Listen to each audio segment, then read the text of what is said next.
Good morning, everyone. Welcome to Moving the Chains on Team NBS Media. My name is Ashmere, and welcome to an exciting Week 11 show. We have so many things to talk about.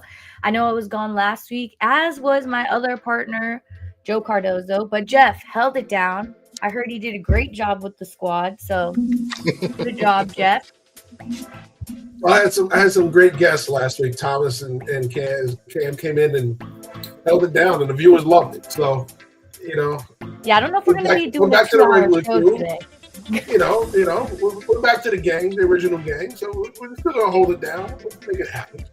I was saying, I No don't know if pressure we're on gonna us. do that 2-hour show. Yeah, I was like, ooh. Black coffee. We were coming close to 1 o'clock kickoff. We were really going. We got you all the way right up to it. Yeah, that was awesome. All right, well, we're going to start off in our favorite way, the rapid fire reveal. I know I'm down bad. I can already feel it. So, Jeff, please take it away. You're not down bad, but somebody is making a little bit of elbow room for some leadership up in here, because guess what? I'm right there with you, baby. Oh, my God. I'm coming for that number one spot. I'm right there. I'm telling you, I'm throwing them bows. I'm coming up in there for that spot, Ashmere. It's right there in front of me. I was one pick away from taking it all from you, and the damn Houston Texans let me down. Okay, my one lone wolf pick that was winning for 3.5 quarters let me down. Otherwise, you would have an undisputed leader in Jeff Barnes at the top of the board. But we're sharing that spot this week, so I have no problem sharing it, being that I was down most of the time. Greg had the best week at 10-4. His lone wolf paid off in the early game. Had a pretty good run after that. Joe, 8-6 right along with Ashmere, and you still trying to close that gap on Greg to get out of the basement. But otherwise, we're all above 500. We're all winning, which is always a good thing. So I say our picks are going well. Unanimous picks are getting better. There's a couple of them, still letting us down. But overall, I'm telling you, it's getting a little crowded up here. I just want to say that Joe really made a comeback. Okay, yeah. He's back. He's within 4 of Greg, and there was a time when he was down like 11. So that 12-2, Yes. You really saved yourself. Yeah, it was pretty bad there for a while at the beginning. I was about to ask to stop including me. No. I was close to being like, just don't include me on the rapid fire. I'll just go off screen and let you and Jeff do the picks, because No. We were doing too much heart choosing. We were choosing too much with our heart. Now we're on the back half of the season where you got to choose with your head. Well, the early part of the season is always the roughest, because you're still trying to figure out teams. They're still trying to figure out who they are. So now we're starting to get a better picture of who teams are, and it's showing in the picks. Well, before we break down our games, Jeff, please take us away with the chatter of the NFL, because we saw a lot of things in the 2 weeks that we have not spoken with each other, and I would love to go over them. Well, you know what? You talk about the team chatter and the headlines. You got to grab a few and have fun with them. We're going to do just that.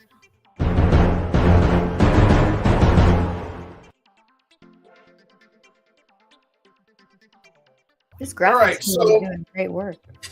Listen, I'm telling you, we always talk about the biggest names, the biggest teams. Well, one team has been in the headlines for way too long, and unfortunately for Greg, it's this team right here. We're talking.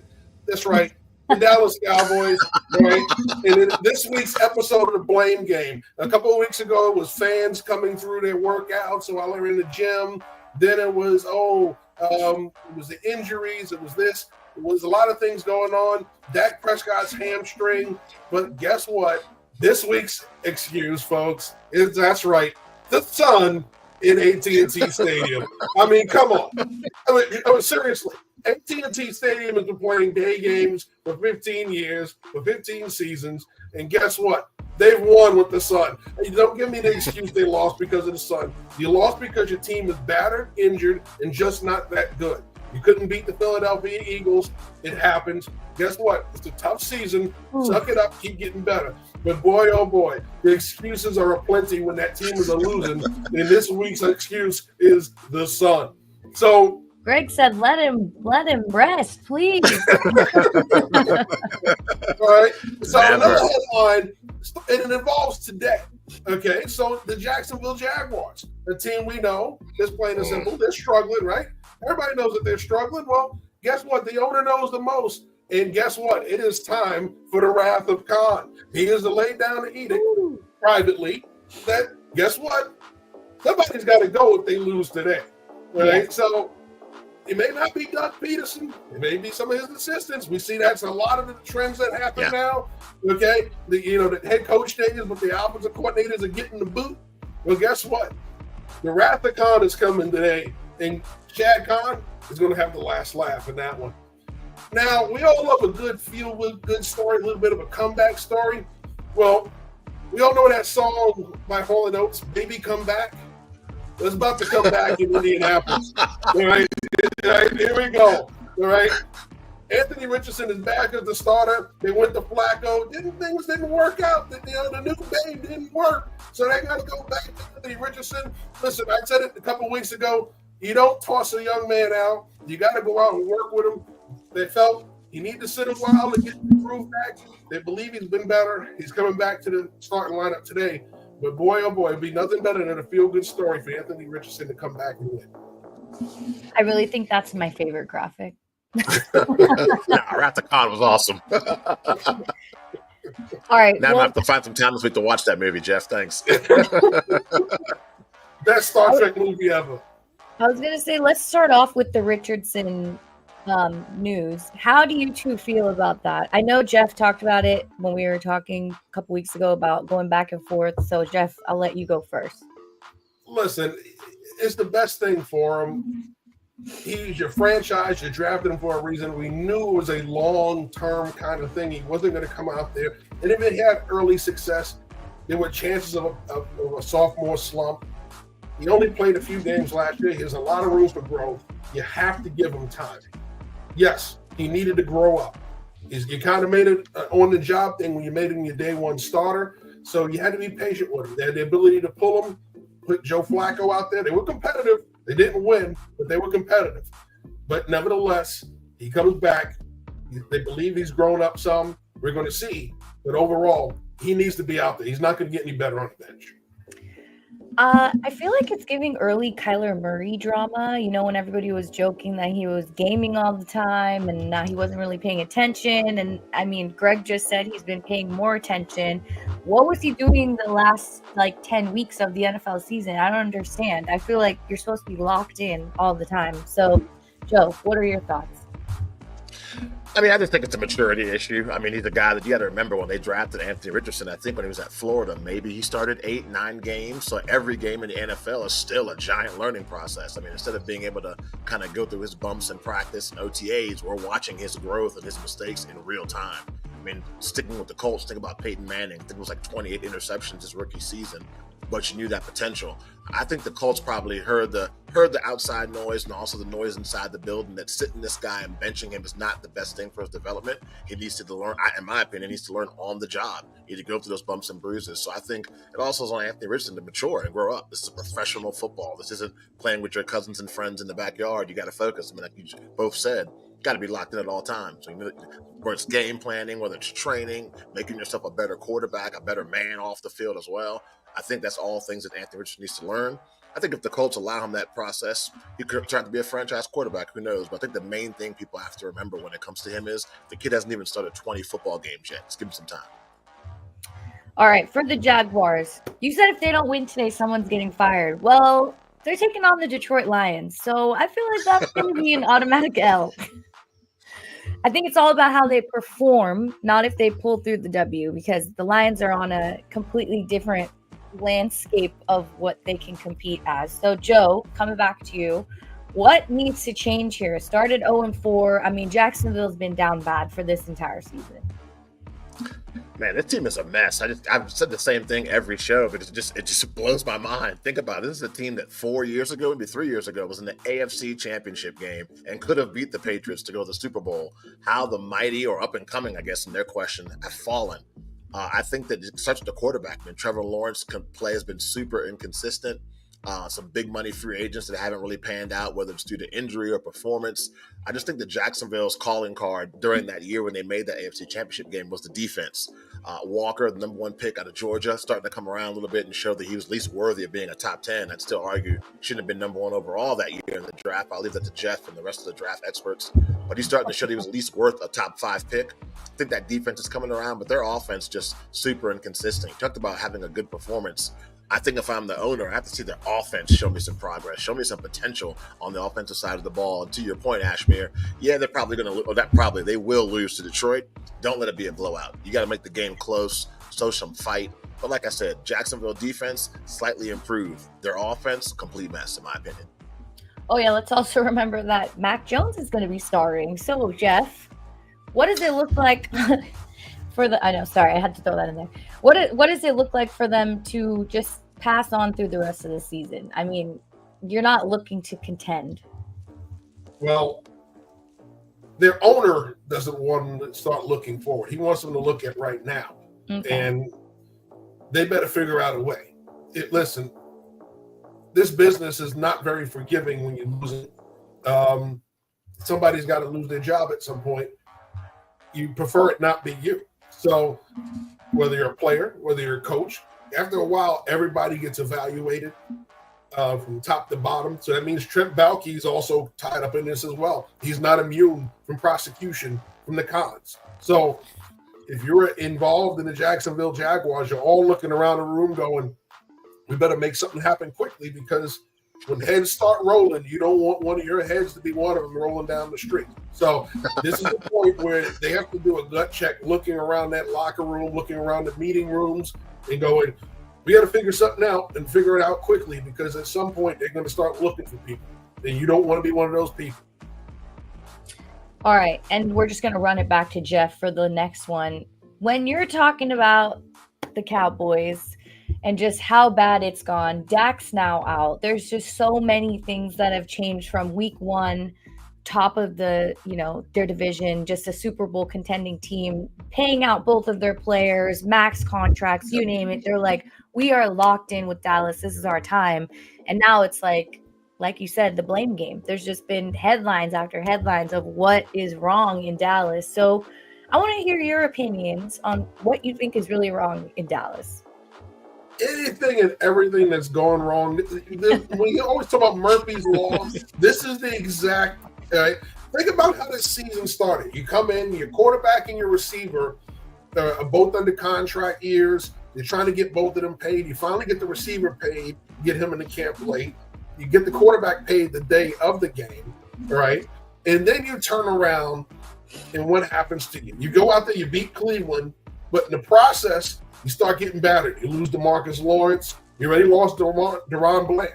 DaRon Bland was only supposed to be out 6 to 8 weeks, right? And that happened in the preseason. He hasn't played yet, okay?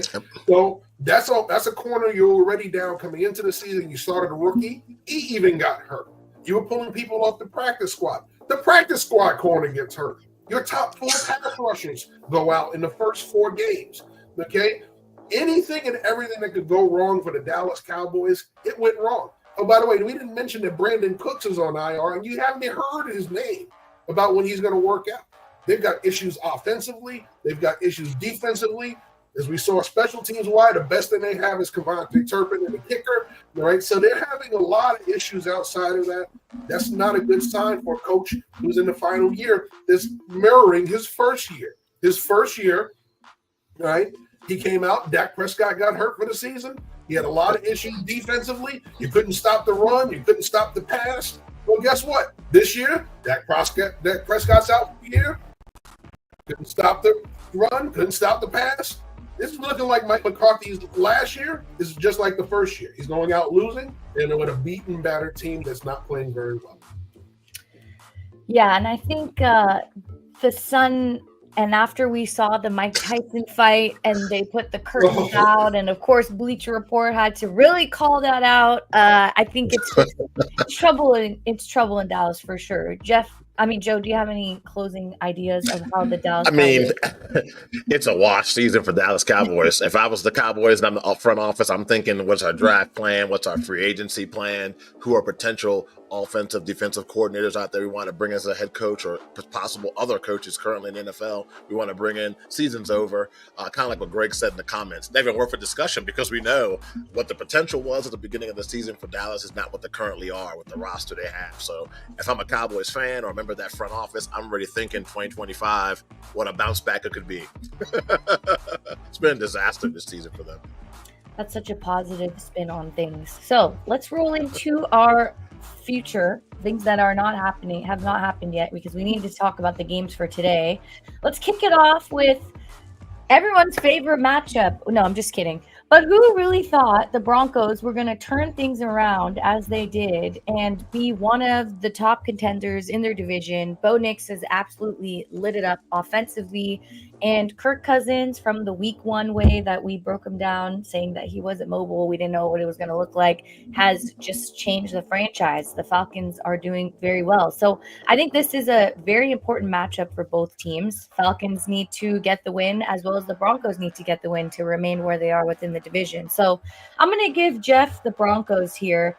What are they doing right? I mean, they were right there with the Chiefs. Just them and a blocked field goal was between the win. So what are the Broncos doing right this season?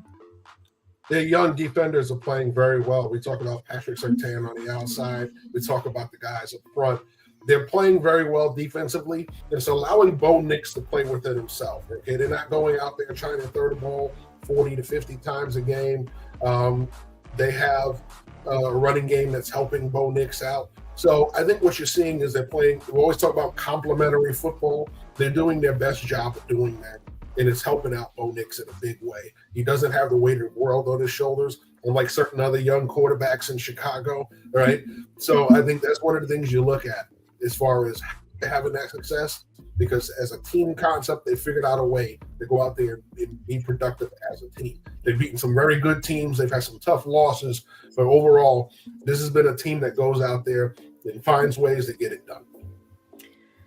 Well, like Greg just said, which was what I was going to tell you, Joe, there's 8 players out for the Falcons. So they're really struggling, and this is an important matchup for them, as I mentioned. They also have struggled to rush the passer this season. They've got the lowest pressure rate and the lowest sack rate and the fewest sacks of any team in the NFL. So knowing this information, coming up against a very exciting Bo Nix, as Jeff just broke down, how do you think they make these adjustments and come in hot against Denver? I think the big thing about that is for Atlanta, got to limit the turnovers. I would like to say no turnovers at all, but it's Kirk Cousins, so at least one's probably possible. I would definitely try to rely on the running game and kind of keep that Broncos offense off the field. Like Jeff said, what they've been doing, at least in my opinion, with Bo Nix and that offense, is kind of incredible, actually. I had low expectations for Denver, low expectations for Bo Nix. Figured it'd be a decent rookie season, but for them to still be in the playoff hunt and some of the things they've been able to do offensively, I want to keep that offense off of the field. The Atlanta Falcons haven't had a pass rusher since the 90s. They're always in the bottom third. If you look at the lower 3 teams in the NFL every season when it comes to rushing the passer, I'd say either last or second to last every season for as long as I can remember has been Atlanta. That's an issue they've always had. Even when they bring people on the blitz, they just don't get home. But I think you have to try to keep that Denver offense off the field, run the ball, hope that Kirk Cousins can get you a couple of plays here or there and make things at least exciting. A bigger game, I think, for Atlanta than it is for Denver, because like I said, with Denver coming into the season, most people had them kind of winning 5, 6, maybe 7 games. I think Atlanta, there was big expectations. All those weapons they have, you finally have a legit quarterback in Kirk Cousins. I think their season could start to slip away if they were to somehow lose this game to Denver. So I think from the Atlanta Falcons, let's run the ball. Let's try our best to keep Denver's offense off of the field and pray that finally, for the first time in 20 years, we get at least 1 or 2 sacks in the game. So talking about Bijan Robinson, I think he's like the best running back right now in the top 3. He's absolutely amazing and changed this offense a lot. He's averaging nearly 130 scrimmage yards over the last 5 games, which leads the NFL since week 6. So, Jeff, how can the Broncos stop this running attack? I do see the Kirk Cousins mistakes coming because this defense is so good, as you just explained earlier. First things first, you have to control your gaps. You can't get out of your gaps trying to make the big play against them.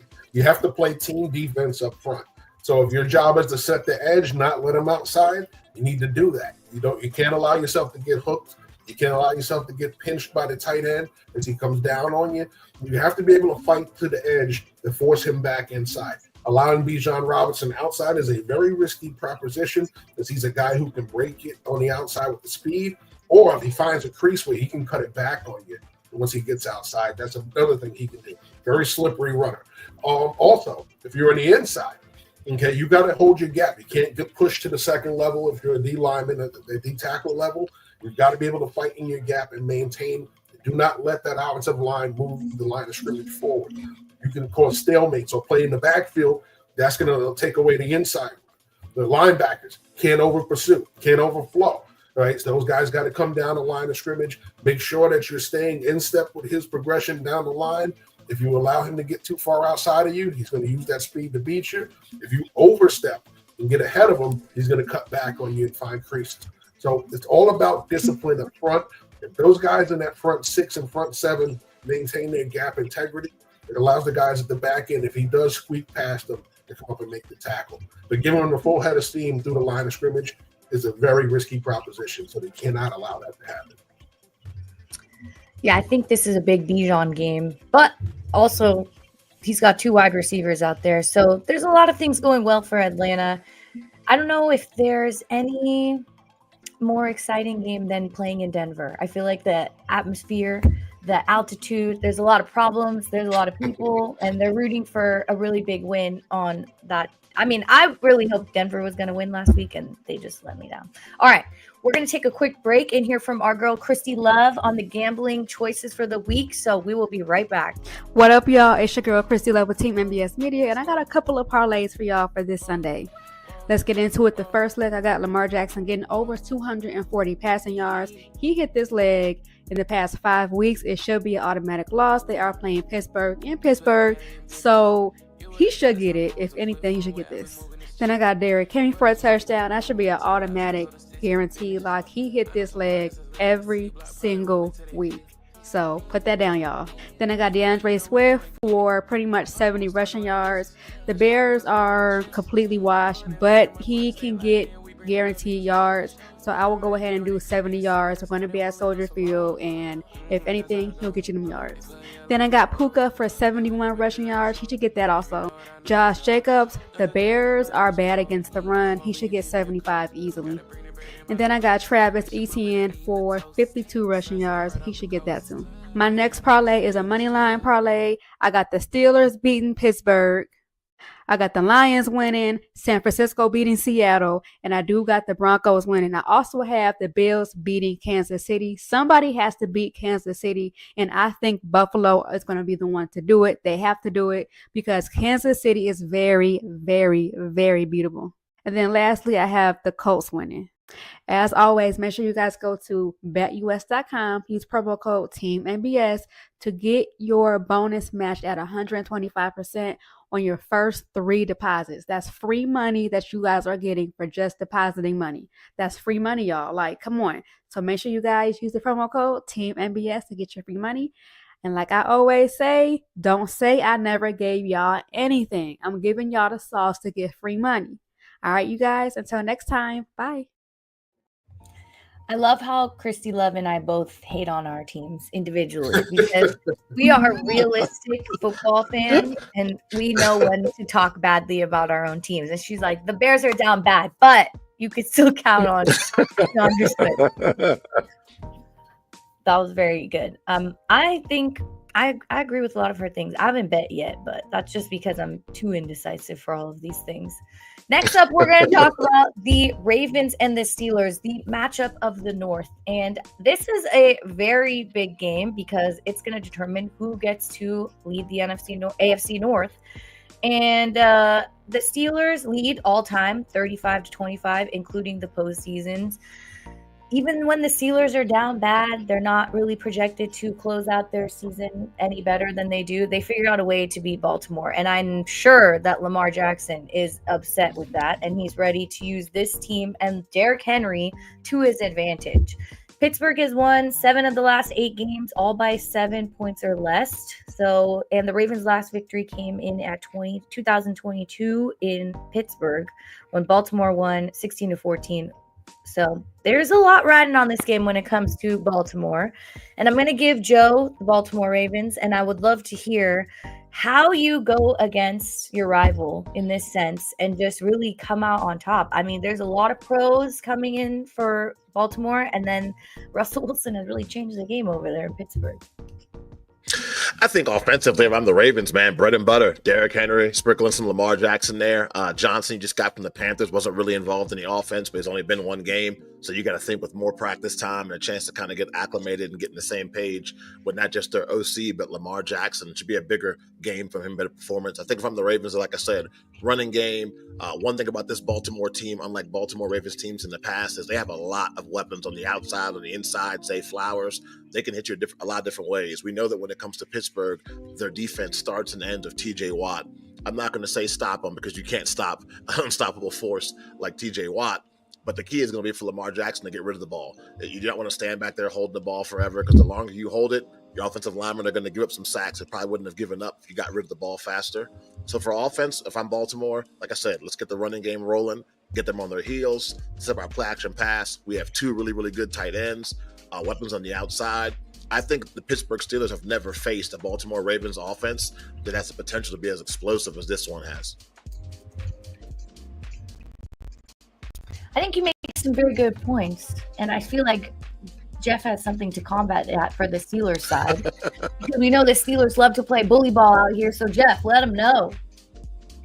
Well, they're going to need to play some bully ball versus that offense because of what they're going to have coming at them. When you talk about a 200-something pound back coming at you, quarterback that can hurt you in many different ways, they're going to need to play some bully ball up front. They're going to need to destroy that Baltimore offensive line. They cannot let them get comfortable in protection. They cannot let them move the line of scrimmage. So it's going to be incumbent on Cam Hayward and those guys to control the line of scrimmage. Do not let Derrick Henry get a full head of steam coming into the line. It's up to TJ Watt to hold the edge. They're going to have to do a lot there. It's also going to be on Minkah Fitzpatrick on the back end, not to get sucked up in the running game and give up some deep throws. So they're going to play a lot of things defensively to slow down this offense. But most importantly, offensively, they got to protect Russell Wilson. Okay, Baltimore, they love to simulate blitz pressure and do a lot of different things to get at you. Their pass rush, when they sense blood in the water on an offensive line that's a little bit underperforming, they're going to come after you. So I think that's what they got to do right there is protect Russell Wilson, allow that running game to kind of play off it. It's been improved over the past few weeks since Russell Wilson's come in. That's one of the things that's helped spark this Pittsburgh offense. Baltimore's defense has been known to give up points. They're not the same defense of previous years that kept you out of the end zone. They've allowed a lot of scoring this year. So you can go out there and score, but you've got to slow down this Baltimore offense. Hold them a lot more field goals. You can give up a touchdown here and there, but you got to keep them out of the end zone.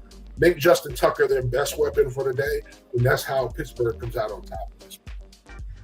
Do we see this as a Deontay Johnson breakout game, or is this still a motion for him to improve with this offense? I don't know if it's a breakout game for him. And honestly, you haven't had too many breakout games for wide receivers for Baltimore to begin with. Mm-hmm. They're just not focusing in on one person. I think you've seen that they just have a lot of good players out there offensively that they want to get the ball to, the two tight ends. You still have Bateman who's come out there, and you have Flowers. You have Henry who's still got to get his carries. So I think they're more they're more committed to spreading the ball around than they are getting somebody fully invested in this offense. So Deontay Johnson, I think the main thing with him is just going to be where can I get my catches and make them count. I think that's where you're going to have to see his input in this offense. Not so much that big 100-yard day for him. I think it's just a matter of, can I get 3 or 4 catches and maybe a touchdown in there? That's got to be his contribution to this offense, because you still want to see Isaiah Likely get the ball. You still want to see Mark Andrews get the ball. You still want to see Flowers get the ball. You still want to see Bateman get the ball as well. Well, I'll give Joe this question because technically that was Joe's people. But George Pickens, it has been the George Pickens rising couple weeks. And so I'm asking the same question here. Do you see this as a big breakout game for George Pickens? I'm going to say yes. And the reason why I'm going to say yes is because the Ravens secondary has been shaky with a capital S. I mean, they give up a lot of big plays. A lot of receivers have had career or season days against this Ravens secondary. I know you have the likes of Kyle Hamilton back there and Humphrey. Those are great names, but they've definitely not been up to par so far this season. So I think that Pickens can definitely have a breakout game, and him and Russell Wilson seem to have established a rapport and a relationship pretty quickly. So yeah, I would not be surprised at all if this is a 100-yard receiving, maybe multiple touchdown game for Pickens, because if I had to pick a weakness for the Ravens defense, I'd say their secondary. So yeah, definitely a high probability of George Pickens having a really good day for you fantasy football owners out there. I feel like these matchups tend to be on the lower scoring side, and the Steelers' run defense is among the best. But the Ravens are also 5-0 when Derrick Henry tops 100 yards. So I feel like this can be a very heavy game on the run, but not a high-scoring game. What are your guys' thoughts on that? I think the Steelers have to be careful. We've seen them give up 80 yards to Rico Dowdle. Okay, so we've seen. Yeah, we've seen them have some performances where they got run on. This is not the team you want to run on you. All right, so they have to be stout against the run. To make to your point also, when you were talking about Pickens, I'm more concerned about Pickens matching up with Humphrey than I am against Wiggins. I think Wiggins is a better way to shut down Pickens than Humphrey is, and if Baltimore's smart, they take advantage of that. I think the younger player is going to be the guy that gives Pickens a harder time to go. Yeah, I think the Ravens offense, too, being as explosive as they are, can make this game a high-scoring game. Because you're right, Ashmere, usually it is a 21-17 or a 24-21. But I think just from what I've seen with Lamar Jackson, all the pieces he has, they can score 30-35 on Pittsburgh very easily if the Steelers aren't careful. Would not surprise me in the least. Yeah, I'm going to switch the narrative here. I feel like Russell Wilson is going to make a mistake today. It has been flying too high for him. We've been getting him a lot of kudos. We've all been saying we're wrong. Mike Tomlin, you're right. Air the ball out. I do think that Russell Wilson was very good last week. He was running around. He bought time. He threw great passes, 3 deep balls. But I don't know. I think the Ravens' energy is just going to be a little bit different. I know they're playing in Pittsburgh, but I just feel like it's a recipe. It's that time, right? You just got to see Russell Wilson make one mistake, and I think that the Ravens can take over on that. We did see them beat the Bengals in a very high-scoring, crazy game, so I feel like this matchup could go either way, and also based off of Joe's explanation of how the Ravens secondary is just really, really bad. All right, so the game of the week, as we would like to call it. The Chiefs are heading to Buffalo, and they're still undefeated. We don't understand how they keep getting through these tiny cracks and just making it through the games as they do. Like I talked about when we were breaking down that Broncos game, the blocked field goal. I swear, I was watching that game like there just can't be a way that this is happening. Like I was so ready for all of us to be wrong to pick the Chiefs to win and for Denver to just make it through and finally take down Kansas City. But I think this is a better matchup in the sense of these two quarterbacks. They got history. They know each other very well. This is like their 9th meeting in the last 5 years.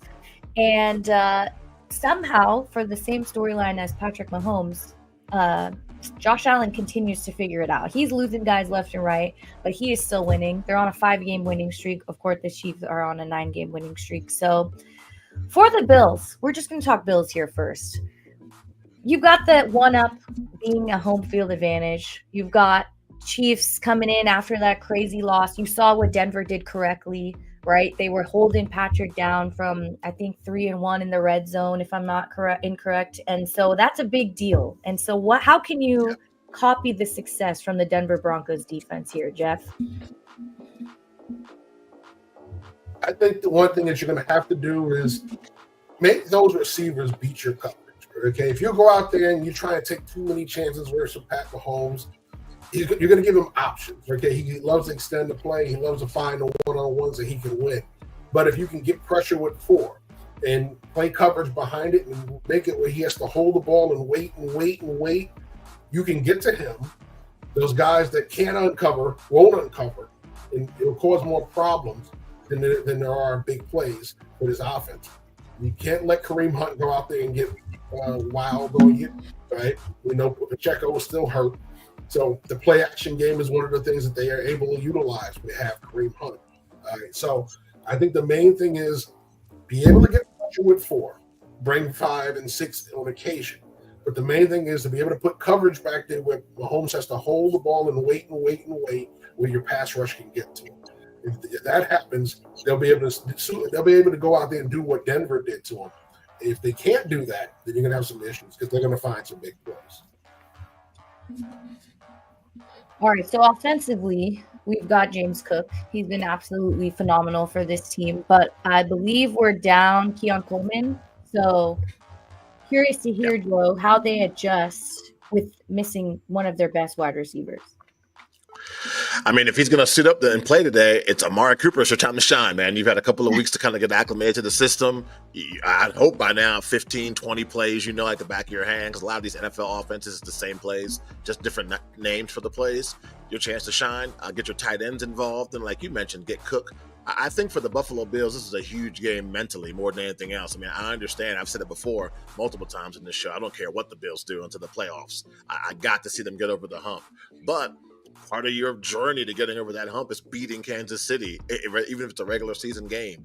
Josh Allen's heard all the rumbling and the talking, the turnover machine, blah, blah, blah. This is the best season I've ever seen Josh Allen have so far. So, I mean, what better way to cap it than, hey, my arch nemesis is undefeated. He's riding high. They're finding each and every way to win games. So I'm going to stop all that today at home by beating Kansas City. And if somehow Buffalo can beat them handily, that's even a bigger boost to your ego and the confidence of this team. So I think for Buffalo, this is a really big game. And think about it. If the Chiefs lose, okay, we're 9-1, boo-hoo. But if the Bills lose this game, it's more questions. Oh, they could never do it, even in the regular season. It's just more stuff to think about and more stuff getting in your head. So I think for Buffalo, it's a big game. You got to win it. Running game establishes the pass. Next man up mentality, because you got to get some explosive plays against this Kansas City defense, which is a really, really good defense. So it won't be easy. And if I'm Josh Allen, don't try to do too much. That's what gets him in trouble. Holding the ball too long, trying to make the big super play, ends up being a fumble or interception. You got to stop that. You got to keep your team in contention to win the game. Yeah, this is also a bigger deal when it comes to the rankings in the AFC. If the Bills win, I think they have like a 37% chance of being first. And if they lose, they go down to like 12%. Something along those lines. It's going to look crazy. Now we're going to go to the Chiefs side. Patrick Mahomes has been using his legs a lot, and I think that's been his saving grace. Travis Kelce has come through towards the back half of the season. Don't know about the passing game too well. Kareem Hunt, he's been phenomenal too. But I think when it comes to getting the ball down the field, it's been Kelce or bust. We've seen that time and time and again. So curious to hear what you think the Chiefs are going to do differently and, get that 10th win, even though I don't want that. If you've been watching the show, that's like literally the opposite of what I want. Jeff, go ahead. Well, if you ask the fans, these guys are their most important weapon. Right? That graphic was not approved. Jeff's getting fined. Knocked that one by HR. Good job. So I think what you have to do is, yes, you continue to run the ball with Kareem Hunt, but you got to get Xavier Worthy involved and get him some balls down the football field. He's the guy that's going to stretch the ball down the field for you other than Kelce. He's going to open it up for Kelce. He's going to open it up for your other receivers. Hopkins can make some plays in the red zone. The vertical threat is more of a jump ball than it is a 60-yard throw down the field now. So I think what you got to do is you got to find ways to get Worthy over the top on teams. One of the ways you do that, you run the ball with Hunt, get those linebackers and safeties to come up where you can run him on those routes behind him. So he can outrun corners, but he can't outrun a guy sitting 20 yards over the top. That's just never. There's nobody that fast. There's very few guys that are that good. Okay, so Randy Moss couldn't even do it. He out-jumped the guy 20 yards down the field. So it's one of those guys where you have to find ways to get him involved. He's not a complete receiver yet, so you can't have him doing a lot of the things you did with Tyreek Hill on the running the arrow stuff and finding the creases in the zone.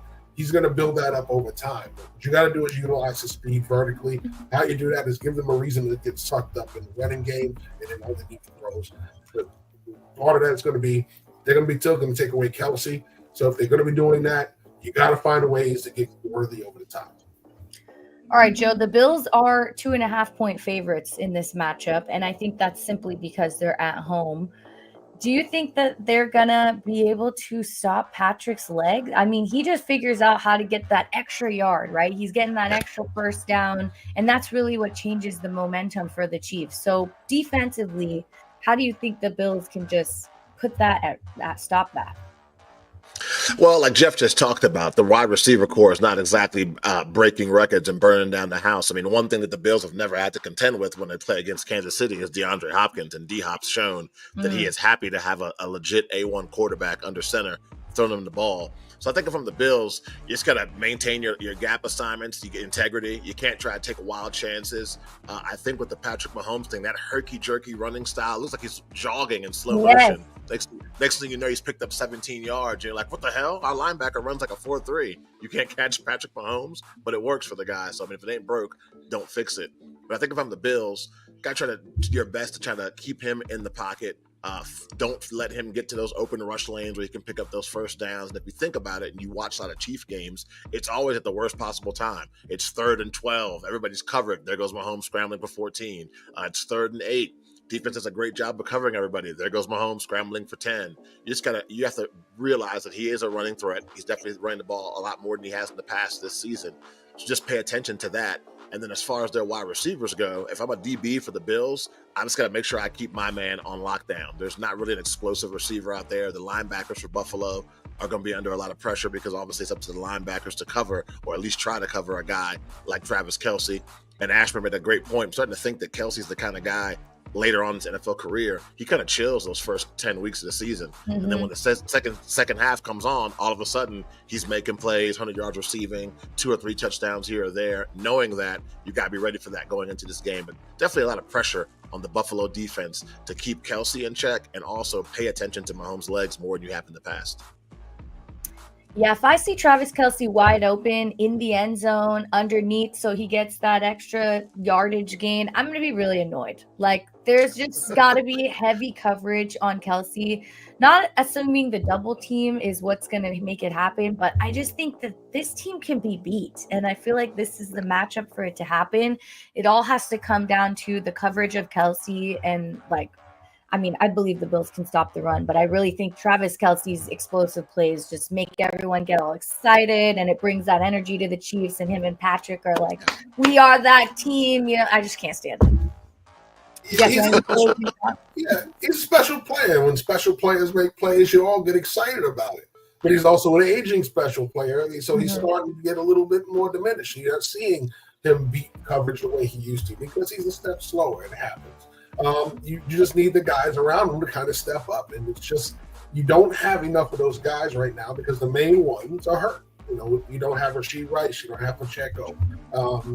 And, you know, you have Juju, who's older. You have D-Hop, who's older. So these guys are all older now. So you got to have the young guys like Worthy. Yeah, I think D-Hop still has the advantage. I mean, you throwing a ball down the field, that guy's going to catch it, right? It's just like, but it's a different story when you're playing with Patrick Mahomes, because I was singing that same song with Devontae Adams and Aaron Rodgers, and I haven't seen any of that. So I think this is a completely different look. Well, all right, Jeff, this is your time to shine. We're going to hit our rapid fire picks, everyone. So please take it away. Well. So we're going to start picking some games here, and it's most important to remember that we are in the heat of battle, folks. That's right. We are the top of the leaderboard. So every pick matters in this situation. Yes. All right. So here we go. Okay. I will not be rushed. I will not be bullied. All right. If you're just joining us, here's our rapid fire from last week. Me and Jeff are right there with each other. And Joe and Greg are seriously, like, we're all very close. This is getting closer than we thought. All right. So we're going to start this off with the early games. Of course, Green Bay at Chicago. Oh, I'm picking Green Bay. Did you hear Christy Love? She said her team is down bad. Said they were washed, end She's like, quote. "My team is washed." Yeah, I'm going to go Packers. I mean, new offensive coordinator, woohoo. Let's go Packers. Greg is going Packers as well. Division opponent. A lot of turmoil going on. They're saying there's possibly a little more energy now that Don't do it. Dane Waldron is gone. Do you lone wolf on the Bears? Not me. I've been burned so many times by the Bears. No, not happening. Don't do it. Keenan Allen for the win.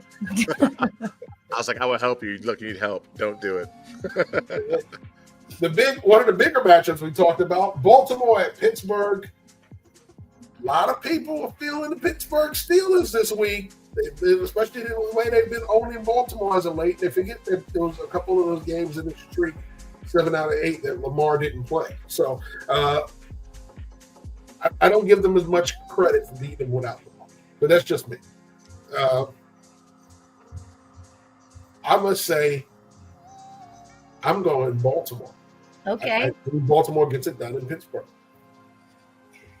Yeah, I think Derrick Henry is like the biggest leg up they've ever had, but yeah, that Bengals game was crazy. Like they were this close to it. I'm gonna pick the Steelers.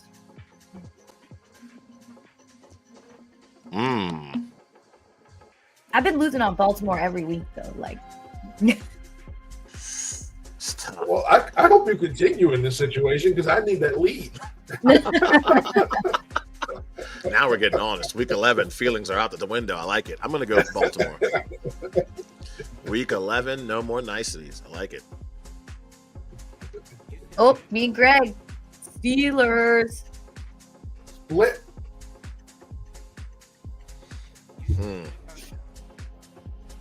All right. So we unanimous. The next one we already know is unanimous. Just go. There we go. So Jacksonville, Detroit. We talked about it earlier, the Wrath of Khan. Okay, there's going to be some serious consequences and repercussions if they get blown out today. So they will. And there you go. So I already know where you're going. Lions across the board. All right. So it's gonna be like a 52-point game, like they did, a month ago. That was crazy. Yeah, it's gonna, against Dallas. We're all predicting an early Black Sunday in Jacksonville. I forgot it was against Dallas. Oh, I did not. Speaking of black, woo! In Miami. Still got Gardner Minshew under center? No, I think they're starting Desmond Ritter. Oh, Ritter? Yeah. Off the practice squad? Oh, I'm definitely. Oh, Miami, please. Yeah. I think this isn't Cincinnati anymore, Desmond. Listen, I think Miami's about to start making the comeback in their division. Yeah, I agree. Miami. Sorry, Raider Nation. Not as sorry as they are. What say you, Greg? Are you going to lone wolf on the Raiders, Greg? Are you really going to do that? Desmond Ritter? Really? That's the best we could do this week? It's ugly. I said enough about them boys. I just have to remember. I'm sorry. Here we go. Speaking of two teams that seem to be enigmas, okay, we were just talking glowingly about the Rams with their two receivers coming back, and then they go out there and lose. And then we turn around and we left the Patriots for dead, and they find ways to win. Who wins this matchup? This is like a weird game because the points are going to come, but it's going to be chaotic and messy. My first leap of faith. I'm going to go New England. Yeah, I'm not that brave, Joe.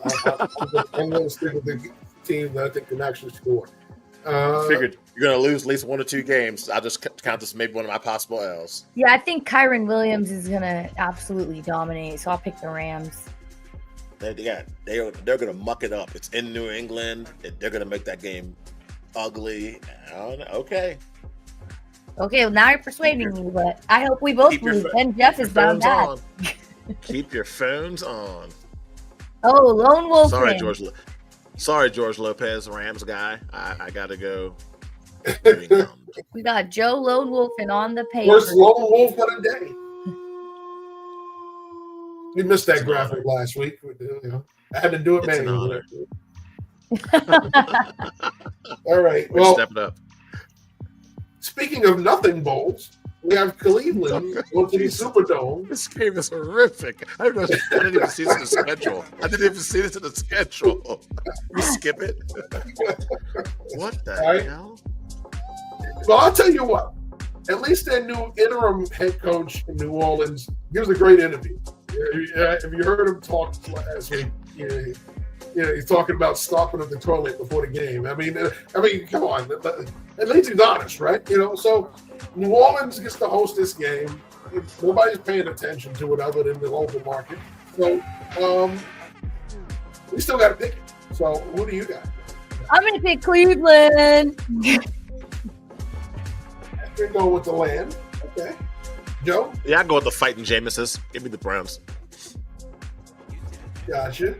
This is I'm ready for the pregame speech. Baby. I might have already missed the pregame speech. Yeah, but I'll find it on social. You know what? We should open the show with that. He's come back to a few homes. It's not as special when it's not your main home. Well, yeah. But we'll call this the other home. Man, we don't have too many unanimous picks right now. So guess what? We're gonna have a unanimous pick. Oh, good. Okay, here we go. This one has a little drama to it. Not really. Vikings at Tennessee. This is a must-win for Minnesota, so I'm gonna pick them. But I'm not gonna count Tennessee out. I think they could really put up a fight here. Yeah, I'll go Skull Nation. Give me Vikings. Shout out to Steve Rogers. I'm counting Tennessee out. Okay. Count them out. Mr. Rector. Come on, Gunny. I know you can do it. Still pouring his third cup of coffee. No, he was wired already when we got on the air. Well, we opened with his favorite topic, so yeah. Not a winner. I can just see him in his townhouse screaming, "Why are they talking about the Cowboys?" He just didn't want to give Steve the due. That's why it took so long. Here we go. Okay, so we talked about baby comeback. Richardson is back, and they're taking on the Jets. Okay. Ooh. Latest news: Devontae Adams. Thank you. I'm D-Hop still on the brain. Devontae Adams fighting through a stomach bug, but allegedly he will play. I wouldn't play if I was him, but I'm gonna go with I don't really know. Kyler just shredded that Jets defense up. Like, I know Anthony Richards can't do that. All right, I'll go with the Jets. I'll go with the Jets. I don't like that pick though. I kind of want to go Colts, but I don't know. I mean, if Jonathan Taylor can do that, then just because the Jets are at home, I'll pick the Jets. I mean, they can't be that bad, can they? Jesus. Yes, they can. Yes, they can. That's That's what I just said. Yes, they can. And just like Greg, I'm going Colts. Shoot, that's crazy. Not Joe and I want to change mine. I want to change mine. Me too. Before this thing is the stream ends, and you said no. Yeah, so you both want to go? Yeah, we're gonna go unanimous on this one. Oh, we're gonna go unanimous on the You guys scared us. It's on. I wanted it on video record before this thing went final. You never said that. Yes, I did. If we lose, we lose together. There you go. Talk about bonding. They got a full pick reverse. Look at us being a team. Okay, so Greg's going Broncos versus the Falcons. As it's in Denver, it's at Mile High. It's in your neighborhood, did you? Yeah, I go Denver. Yeah, I'm gonna go Denver too. I think this will be a very offense-heavy game, though. Like, Kirk is going to be trying to get anything he can down the field. Yeah, it's not snowing out here. The weather's nice. Like 50 degrees. Perfect. It's like 50 degrees in Colorado, so it's not going to be a snow game. It might be a little windy, but it's definitely nice outside. Are you lone wolfing? No, I'm not. No, okay. I was like, I'm ready. No, I'm not. Here we go. San Francisco, Seattle. Division opponent. Last time these two met was Thursday Night Football. This is the rematch. The remix in San Francisco. No George Kittle, no Trent Williams. Oh, really? But they do have the Christian McCaffrey and Debo. Yeah, it's got to be Niner Nation if they want to do anything. So I'll pick 49ers. I mean, the Cardinals are leading the division. What world are we in? Dude, the Seahawks offense is so inconsistent, man. I gotta go San Francisco. I wanted to go Seattle, but I can't do that. My football brain says 49ers. Good job. Yes, that's how you get up the ladder. I went with Seattle the last time for the Thursday night game. They let me down. Yep. They've let me down several times. They will not let me down today. I remember you said that, Jeff. Ooh, okay. We couldn't make this last. We couldn't make this one last. Oof. This is unfortunately this is in time order, folks. So they are in the late window. They have the main late window game. So Kansas City, Buffalo. You know, I'm gonna pick Buffalo because I really, really, really believe that they're gonna win. And that might give me the loss in the standings with us, but you know what? I'll take it. No one circles the wagons like the Buffalo Bills. Give me the Bills.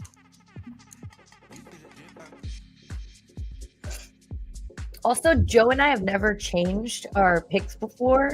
So just so we know, that's not a common thing back at the game. Greg is going with the Chiefs. Ooh. Yikes. All right, Jeff. Is Greg lone wolfing? You know what? I was so prepared to pick Buffalo. Oh, no. And I'm still prepared to pick Buffalo. You're lone wolfing on this one, Greg. Yes. We all believe in you, Josh Allen. No, I just believe that the time for the Chiefs is coming to lose. No. That's all I believe. Sorry. You know, Correction. no, I just believe this is their game to lose. Okay.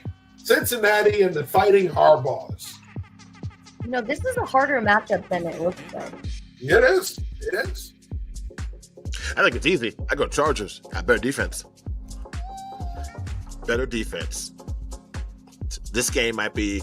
You might want to pick out something you want to watch tonight because this game might be done by halftime, maybe. Or could go No way. They still have Jamar Chase. You cannot cut that guy out. Yeah, he's been a beast this season. I believe T. Higgins is back today, I think. Yes. I believe in the Fighting Harbaughs. Go Blue. I'm going to pick the Bengals. I believe in Blonde Joe. Peyton on Grady. Yes, 3 computer screens up, stats scrolling. 3 different things of stats rolling on the screen. Ashmere is lone wolfing. Oh, yeah. Go, girl. Lone Wolfie on the Bengals. I love that for me. Okay. The Governor's Cup. Okay. The Houston Texans, off a disappointing Sunday night loss, travel north to Arlington to take on what's left of the Dallas Cowboys. Cooper Rush will start. It will not be Trey Lance, like many people thought. I forgot that guy's still in the league. Yeah, after that putrid start that he had last week. So, what say you? Listen, I've already made it known what my feelings are on this game. I already know what Greg's thinking. So, he couldn't even type correctly because he's so mad. Yeah. He's like, don't you dare go any deeper on this. Texans all day. CJ Stroud, bring your sunglasses. Get right game. Nico Collins is back. Get right Your game. sunglasses. Yep, it's get right game. And if you thought the injuries to the Cowboys were bad already, consider the fact now one of their better DBs, with not being Trey Diggs and Jordan Lewis, he's out.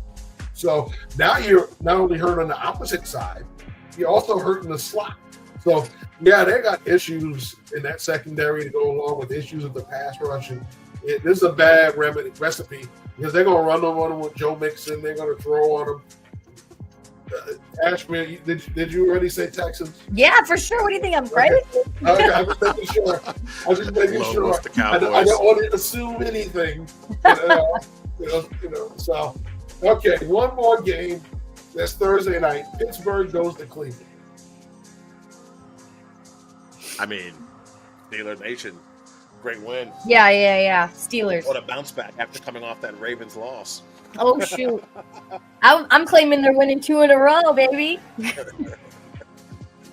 Yeah, listen, they get right coming off. I predicted they lose to Baltimore, so they get right versus Cleveland.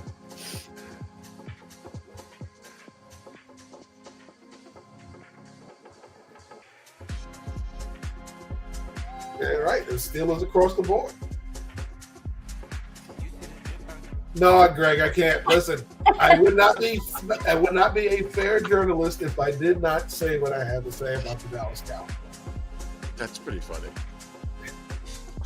The pain is enough, We're all suffering together here. There you go. Raiders and Cowboys I alike. We should have beat the Eagles. But anyway. Yeah. That was crazy. Listen, I said it last week. I predicted that was going to be the week that the Eagles took control of the division. They spanked Dallas, and I said they were going to beat them on Thursday night. Just what I said. This is the week they take control of the division. Saquon is being Saquon, unless he pulls a hamstring or turns an ankle. That's the Eagles team you're going to see the rest of the season. Yeah, for sure. It was a good game, though. It was very good. Don't worry, there's a rematch. There's a rematch at the end of the season. They know. We all know. They know what they're doing. We know. Question is, will it matter? Well, it's going to matter for Washington. You already know that. It's not going to be wild card seeding involved or whatever. Yeah. But to your point, I don't think it's going to be like winner takes the division. I think by then the Eagles will already have firm control of the NFC East by then. But they may need it for seeding as well. They may be fighting with Detroit for overall. Yeah, I forgot about that Lions, man. Yeah. So there's gonna be a lot going on there. We're not out of the woods yet. We'll have to collect everyone and do a nice playoff picture preview show. Yeah, for sure. All right, team. Thank you again for a fun Sunday. And everyone, thanks for tuning in. Greg, good luck. We got this, but we don't want the Chiefs to win because we all picked against you. So it's just you out there. Thank you, everyone, for tuning in today for Moving the Chains. My name is Ashmere Prasad, and enjoy the rest of your Sunday. And good luck in all of your fantasy matchups because we're getting to the end.